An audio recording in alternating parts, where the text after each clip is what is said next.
higher order homogeneous linear ODE. An ODE is said to be of nth order if the nth derivative, that is d raised to ny by dx raised to n, is the highest occurring derivative of an unknown function y of x. And this higher order ODE is said to be linear if it can be written in the form y raised to n plus p n minus 1 of x into y raised to n minus 1 plus etc. up to p0 of x into y equal to r of x.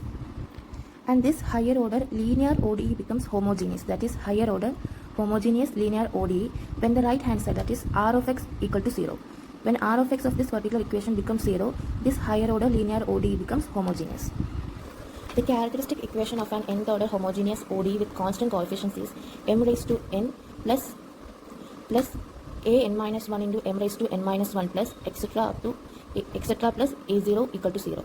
And while finding roots, there are three main cases, and the case 1 is distinct real roots. If the roots of this characteristic equation is distinct and real, that means we get three different roots, m1, m2 and m3, then the general solution is y equal to c1 e raised to m1x plus c2 e raised to m2x plus etc. plus cn e raised to m raised to nx.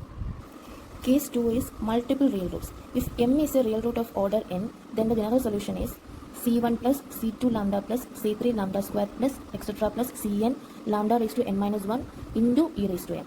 And case 3 is multiple complex roots. If the roots of this equation, characteristic equation, is of complex or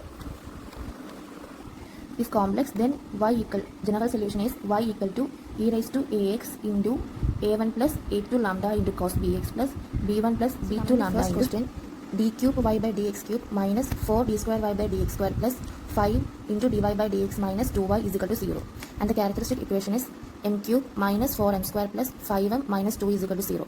After solving this question, we will get three roots, m1 is equal to 1, m2 is equal to 1 and m3 is equal to 2.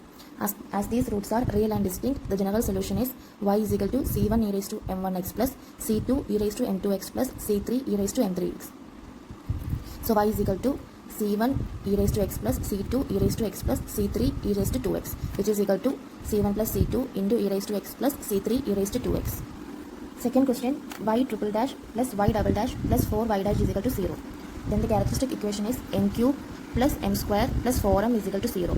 And the roots of this equation are, for the complex roots, 1 plus or minus I root 15 by 2, a is equal to 1 by 2 and b is equal to root 15 by 2. Therefore, the general solution is equal to c1, that is c1 e raised to 0x. So c1 plus e raised to 1 by 2x into c1 cos root 15 by 2x plus c2 sin root 15 by 2x. Third question, y triple dash minus 3y double dash minus 4y dash plus 6y is equal to 0. And the characteristic equation is m cube minus 3m square minus 4m plus 6 is equal to 0. So there are three real and distinct roots, 1 plus root 14 and 1 minus root 14. Therefore, the general solution is y is equal to c1 e raised to x plus c2 e raised to 1 plus root 14x plus c3 e raised to 1 minus root 14x. Question 4, y raised to 4 minus 5y double dash plus 4y is equal to 0. Characteristic equation is m raised to 4 minus 5m square plus 4 is equal to 0. And here there are four roots, m is equal to plus 1, plus 2, minus 2, plus 1 and minus 1. And the general solution is c1 e raised to 2x plus c2 e raised to minus 2x plus c3 e raised to x plus c4 e raised to minus x.